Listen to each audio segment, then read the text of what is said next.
Hey guys, and welcome back to my channel. If you're new here, welcome. My name is Jen.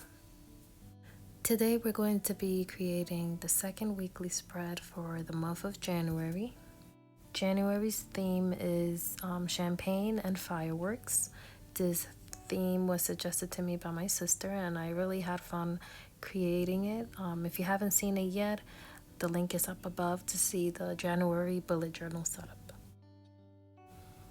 Okay, so I like to plan my weekly spreads ahead of time and have it all set up by the time the new week rolls in.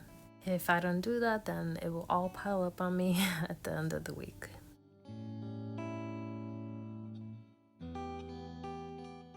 I will be using the Tombow dual brush pens. The numbers will be listed in the description down below. I'll be using the Sakura Micron Pigma pen, number 1. And I'll be using the Uni Posca White acrylic pen to add highlights or correct any mistakes.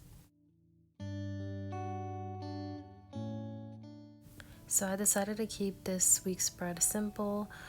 Currently I'm adding orange onto the yellow brush pen to create a nice blend of colors, a nice ombre and the champagne glass.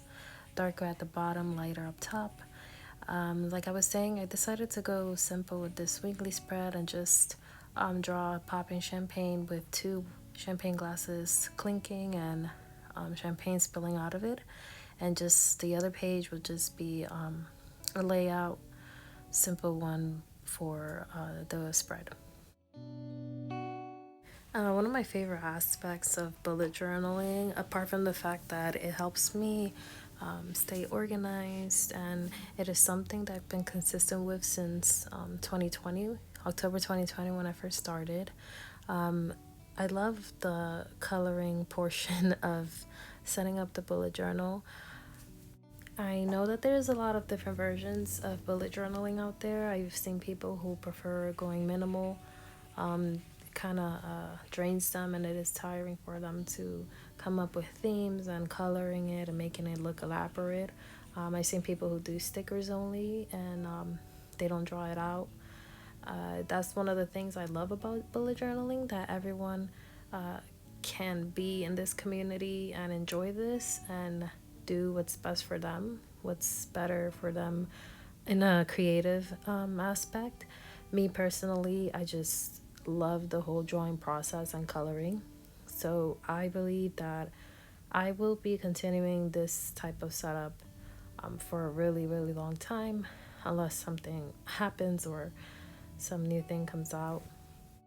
I've been drawing since I was 16 years old. I went to college and obtained a degree in computer animation and graphic design, but the thing is, I would feel at times I'd draw and then I'd hit a block where I would not feel any motivation whatsoever to draw.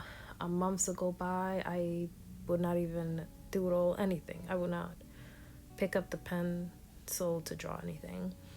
But ever since I found out about bullet journaling, which I came across an Amanda Rach Lee video back in December of 2019. So I spent from December of 2019 all the way to October of 2020 just contemplating of starting my own bullet journal. At first it was very scary because I felt that the same thing was going to happen. So I spent all those months just watching bullet journal videos. I watched almost all of Amanda's videos, Jenny Journals, Julianne Doodles, Plant-Based Bride, Shada Campbell. I just watched video after video, and then finally one day I decided, you know what, I'm gonna go ahead and start bullet journaling. That was October 2020, and since then there has not been 1 month that I have not missed setting up a bullet journal. There have been times where I felt unmotivated for personal things going on in life, but that did not stop me at all from picking up my pencil and setting up a theme and setting up the month. And I tend to look back on it, my first bullet journal, and see what I do now. And it is, apart from the fact that I've improved and staying organized, also the improvement in just drawing, and how is a big contrast. The bullet journals, themes that I made back then to the ones I do now. So I just wanted to share that with you guys because recently I've seen a lot of people. I'm on various Facebook groups and also on Instagram, the bullet journal community, and I see people at times just saying how they got into bullet journaling and how they just feel burnt out on it. And there's other people who still are going strong, and then there's others who are just diving back into bullet journaling after taking hiatus. And for me, as of right now, I've been doing this for 2 years, and I just I'm not at one point have felt as if it's something that I will ever stop, or I feel like I'm tired of, which to me is a huge personal goal because I tend to set my eyes on projects and then just lose interest and motivation halfway through it, and I kind of have to like push myself to get it done. But with bullet journaling, that has not been the case. So that's a really big personal win for me mentally, and I'm really proud of that. For 2023, I would like to explore more of the bullet journaling community, and this design wise I feel like I can do better, like I can improve way more. And sometimes I get these elaborate design ideas in my head, and it's hard for me to put it on paper. It takes me time, a lot of trial and error. So with bullet journaling, I'm using bullet journaling also as a way to bring those ideas that come to my head, those design ideas, and bring it to life, bring it that other people can see it and it's not only just in my head. Okay, so I've gone ahead and already colored in the bottle and the champagne glasses. I implemented the same blending technique for the champagne that is splashing out of the bottle. As you can see, there's a nice orange, dark-ish color at the bottom, and then as it's spreading out, it just turns lighter into the bright yellow. And now I'm just going over with the liner and just outlining everything. I leave little gaps open to give it a nice cute look, and adding little details of shadowing to the cork bottle. Coloring and outlining are my two favorite process. For me, the most daunting process of all of this would be drawing out the idea in my head and trying to find a placement for it and making sure it looks nice design-wise and cohesive. Once I get that out of the way, I just it's smoother for me and more relaxing just doing the whole coloring and outlining process.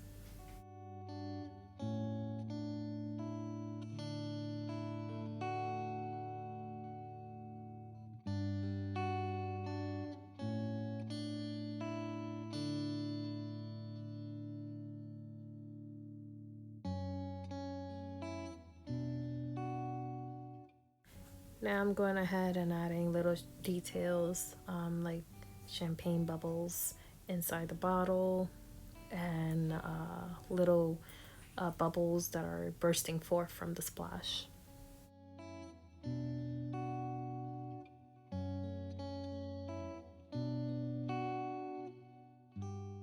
As I said, I kept this weekly spread quite simple. I just wrote down the days and just outlined it with alternating colors and just kept it like that. Didn't really want to do a lot.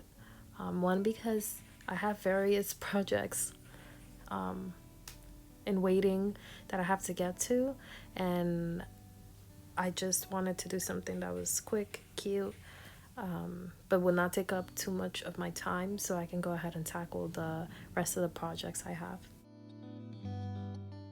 I also felt that if I did something elaborate for the weekly spread, like boxes with designs, it would just overwhelm everything because I already have that drawing that takes up a good portion of the right page.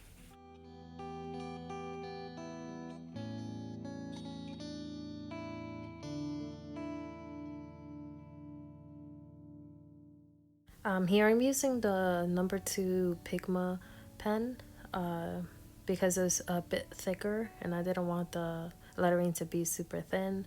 I went with a loose script font, lettering type of flourished font, which is something else I'm passionate about, lettering and calligraphy. I have to get back into that and learn more about it. With that, I finished setting up our second weekly spread for January. I hope you guys enjoyed this video, and if you haven't yet, remember to like and subscribe, and I will see you guys in the next video. Thank you.